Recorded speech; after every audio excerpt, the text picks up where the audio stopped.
DGP ആയുള്ള റവാഡ ചന്ദ്രശേഖരന്റെ നിയമനം പൂർണ്ണമായും അണികളെ ബോധ്യപ്പെടുത്താനാകാതെ CPM കുത്തുപറമ്പ് വെടിവയ്പിന്റെ വൈകാരികമായ ഓർമ്മകളെപ്പോലും അപ്രസക്തമാക്കി റവാഡ ചന്ദ്രശേഖരെ DGP ആക്കാൻ സർക്കാർ എടുത്ത തീരുമാനമാണ് പാർട്ടിക്ക് തലവേദനയാകുന്നത്. പുഷ്പനടക്കം 6 രക്തസാക്ഷികളെ മറന്നുകൊണ്ടാണ് സർക്കാർ ഇത്തരമൊരു തീരുമാനമെടുത്തത് എന്ന വിമർശനമാണ് ഉയരുന്നത്.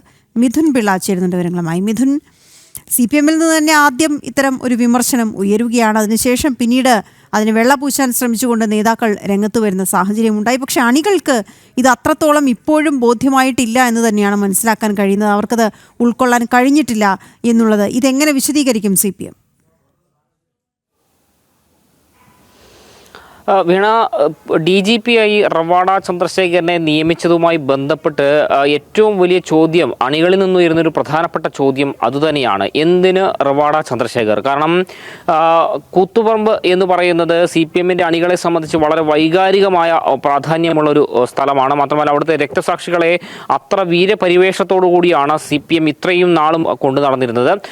ആ ഒരു രീതിയിൽ തന്നെയാണ് അണികളും ഇക്കാര്യങ്ങൾ പിന്തുടർന്ന് പോന്നിരുന്നത്. അതിനിടയിലേക്കാണ് അന്നത്തെ വെടിവെപ്പിന് മുഖ്യ കാരണക്കാരനായി എന്ന് CPMകാർ പറയുകയും CPMനെതിരെ അന്ന് കോടതിയിൽ പോലും മൊഴി നൽകുകയും ചെയ്ത, DYFIക്കെതിരെ കോടതിയിൽ പോലും മൊഴി നൽകുകയും ചെയ്ത ഒരു ഉദ്യോഗസ്ഥൻ പോലീസ് സേനയുടെ തലപ്പത്തേക്ക് വരുന്നൊരു സാഹചര്യം. അത് എന്ത് തരത്തിൽ ന്യായീകരിച്ചാലും അത് അംഗീകരിക്കാനാകില്ല എന്നൊരു നിലപാട് തന്നെയാണ് അണികളെ സംബന്ധിച്ചുള്ളത്. കാരണം ആ വാക്കുകൾ തന്നെയാണ് പി ജയരാജന്റെ അഭിപ്രായത്തിലൂടെ വ്യക്തമാകുന്നത് എന്നുള്ള കാര്യം തന്നെയാണ് പറയേണ്ടത്. കാരണം കൂത്തുപറമ്പ് പി ജയരാജൻ ഓർമ്മിപ്പിക്കുകയാണ് നേതാക്കളെ ചെയ്തിരിക്കുന്നത്.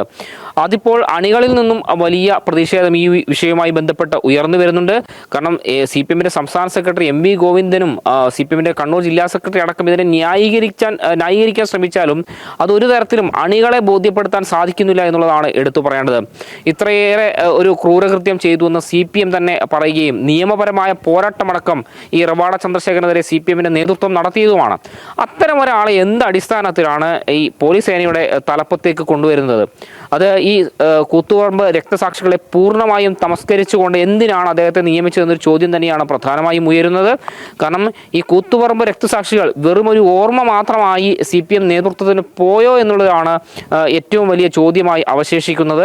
കാരണം ഇനി അങ്ങോട്ടുള്ള സമയത്ത് ഇത്തരം CPMന് വേണ്ടി രക്തസാക്ഷികളായ ആളുകളെ മറന്നുകൊണ്ട് ഇത്തരത്തിലൊരു തുടർ നിലപാടുകൾ എടുക്കുമോ എന്നൊരു ആശങ്കയും ഈ അണികളെ സംബന്ധിച്ച് പ്രധാനമാണ്. അതുകൊണ്ട് തന്നെയാണ് ഇത്തരം വിമർശനങ്ങൾ ഈ പാർട്ടിക്കുള്ളിൽ നിന്ന് തന്നെ ഉയരുന്നൊരു സാഹചര്യം ഉണ്ടായത്.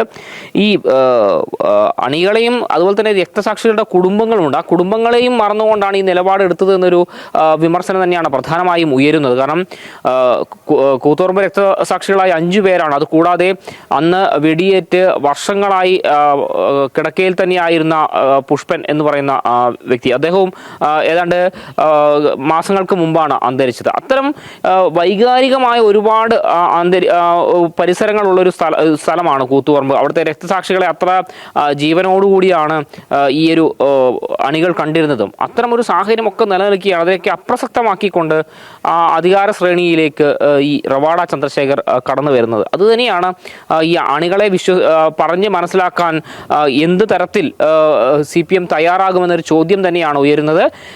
അത് അല്പം വിയർക്കേണ്ടി വരുമെന്ന് തന്നെയാണ് മനസ്സിലാക്കേണ്ടി വരുന്നത്. കാരണം ഇത്രയും പ്രാധാന്യമുള്ള ഒരു സ്ഥലത്തെ രക്തസാക്ഷികളെ മറന്നുകൊണ്ട് CPM ഭരിക്കുന്ന ഈ ഇടത് സർക്കാർ ഇത്ര ഒരു തീരുമാനമെടുത്തത് എത്ര തന്നെ ന്യായീകരിച്ചാലും അത് ഈ അണികളെ ബോധ്യപ്പെടുത്തുക എന്നത് CPMനെ സംബന്ധിച്ച് വലിയൊരു തലവേദനയായി മാറുമെന്ന കാര്യത്തിൽ യാതൊരു സംശയവുമില്ല. വീണ, ഓക്കെ, ശരി മിഥുൻ.